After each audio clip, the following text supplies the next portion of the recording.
Then move on to the final question on the order paper today, which is cycling in parks in the name of Assemblymember Jones, or Assemblymember Baroness Jones, as we may call her, asking what changes have you made to your policies in order to cope with the increase in cycling and the Mayor's desire to provide safe routes for people to cycle along? Okay. First of all, can I offer my congratulations on your announcement yesterday? I don't think I meant to mention it here. As you probably heard, cycling is obviously, as many people who like cycling in the parks don't like cycling in the parks. I think over recent years we've been very proactive in improving our services to cyclists.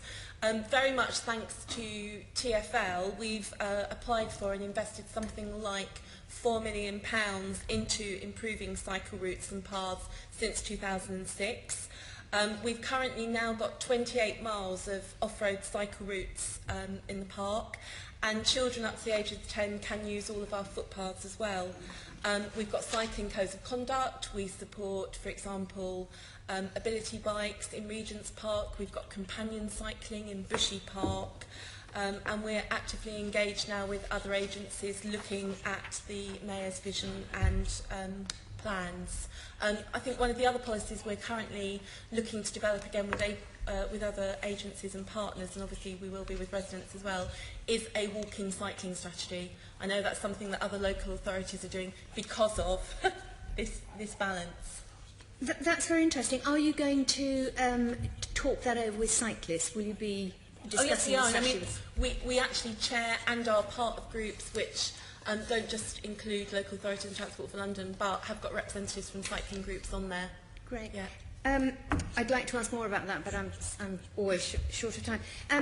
I mentioned today that I was going to ask you questions about cycling, and I had a small flood of people saying, oh, and I'd like to ask you a couple of questions. They say, the Mall is closed on Sunday. Are cyclists allowed?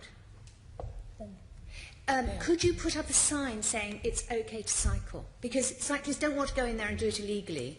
Well, most don't. Certainly. Can you put up a sign just so closed except for cycles or something like that? That's really fantastic.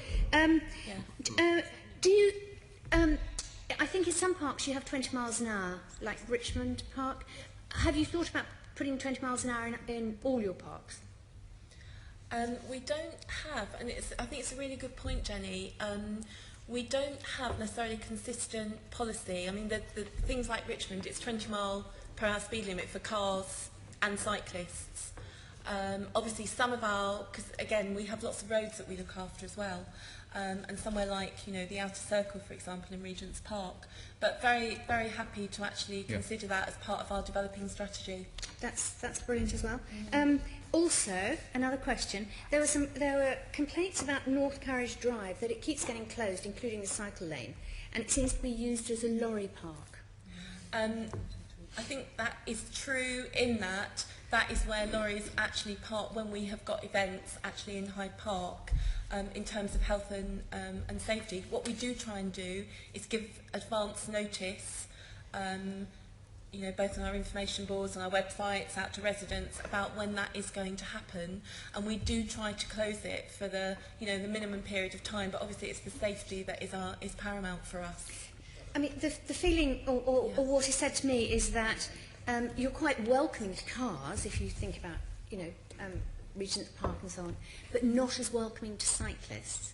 And I have absolutely no sympathy with people who cycle faster than 20 miles an hour. I don't think I could get to that speed. But I'm just, that's the perception, that you're actually cycling unfriendly. Do you think that's unfair? I'm really surprised by that, because we know, we've got something like 13, I think, of, dare I call them, the Boris bike docking stations in our parks.